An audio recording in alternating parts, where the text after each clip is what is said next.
Aquí está el texto en español, reducido a aproximadamente 1100 palabras con puntuación adecuada y sin encabezados.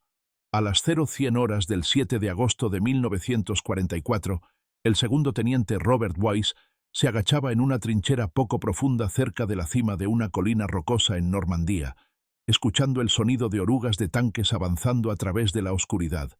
El aire nocturno estaba espeso con humedad, llevando el olor a hierba aplastada y escape de diésel. En algún lugar de la negrura, el metal golpeaba contra el metal. Los motores rugían. Los hombres gritaban en alemán. La colina se llamaba Montjoie, por los franceses, nombrada siglos atrás porque los peregrinos que subían sus laderas podían vislumbrar la abadía distante en Mont-Saint-Michel, a 27 millas de distancia. El nombre significaba montaña de alegría.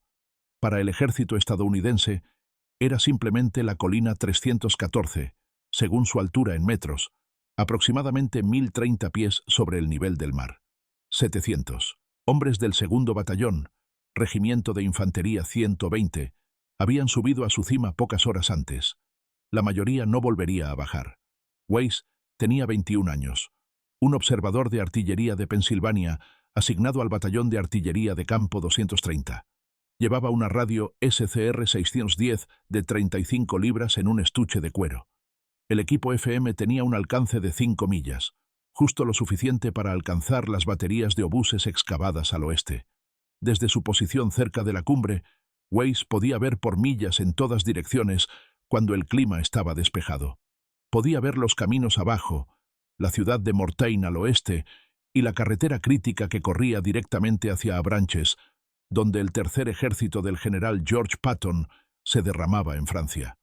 Lo que Weiss escuchó avanzando a través de la oscuridad esa noche era el sonido de 4 divisiones Panzer alemanas, 300 tanques y 26.000 soldados avanzando hacia su posición.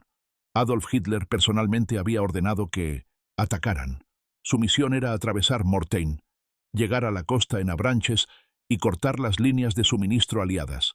Si tenían éxito, atraparían las fuerzas de Patton en Bretaña y potencialmente revertirían toda la ruptura aliada de Normandía. Lo único que se interponía en su camino era un solo batallón de infantería estadounidense en una colina rocosa sin tanques, sin armas pesadas y sin salida.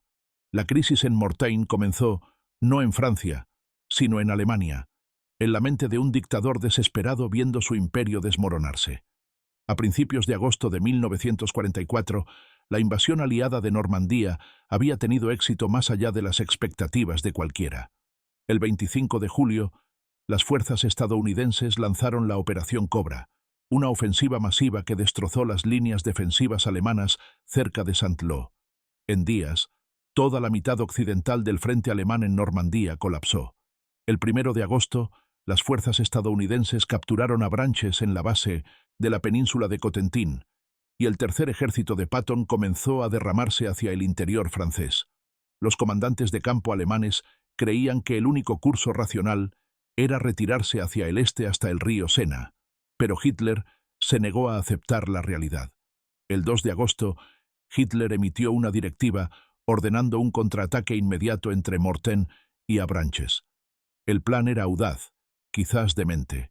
Las fuerzas alemanas perforarían las delgadas líneas estadounidenses en Mortain, conducirían 20 millas hacia el oeste hasta la costa y cortarían todo lo que Patton había enviado a Bretaña. El mariscal de campo von Kluge protestó, diciéndole a Hitler que el ataque no tenía posibilidades de éxito, pero Hitler envió al general Walter Warlimont para asegurar el cumplimiento.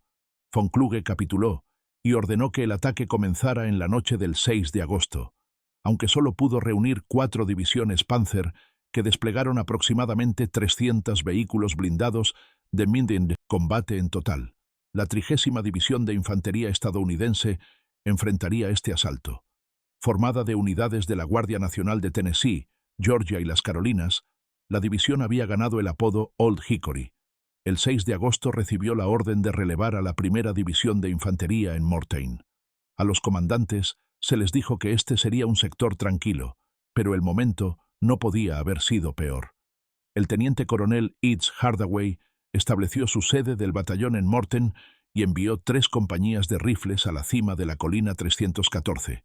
Los soldados solo tenían bazucas, morteros y sus armas personales, pero tenían 2 equipos de observadores de artillería del batallón 230. El teniente Robert Weiss comandaba un equipo y el teniente Charles Bartz comandaba el otro, trabajando con un sargento de 19 años llamado Frank Denius. El ataque alemán comenzó poco después de la medianoche del 7 de agosto de 1944.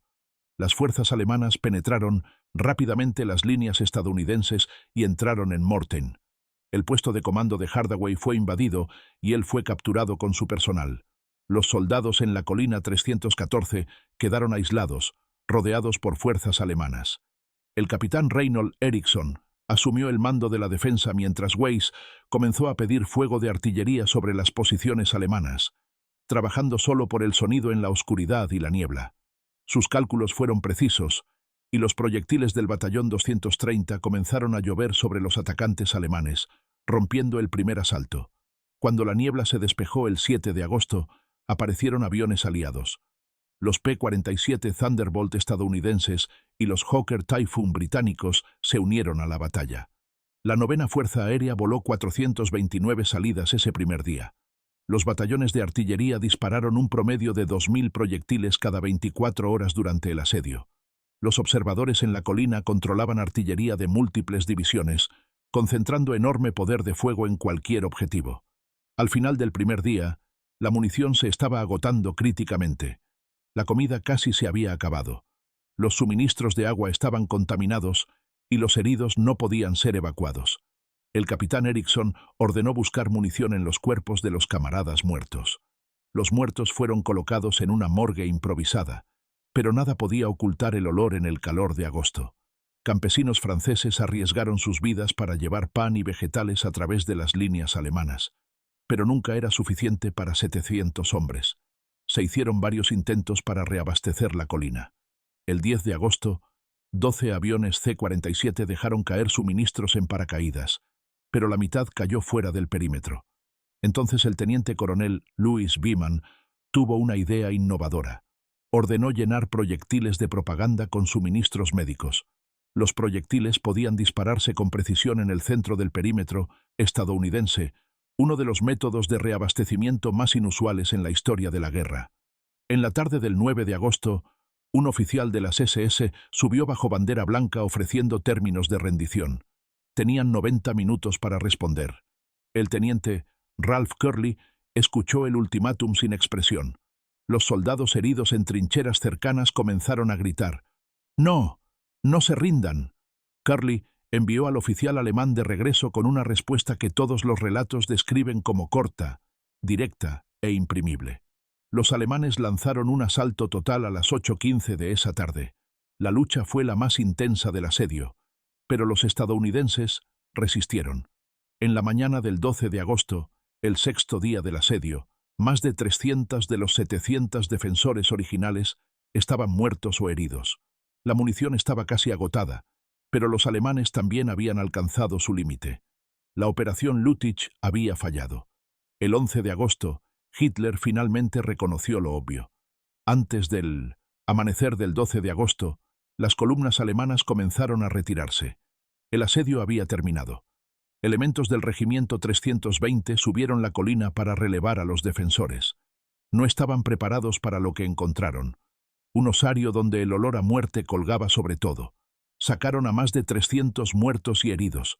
370 hombres bajaron por su propio pie.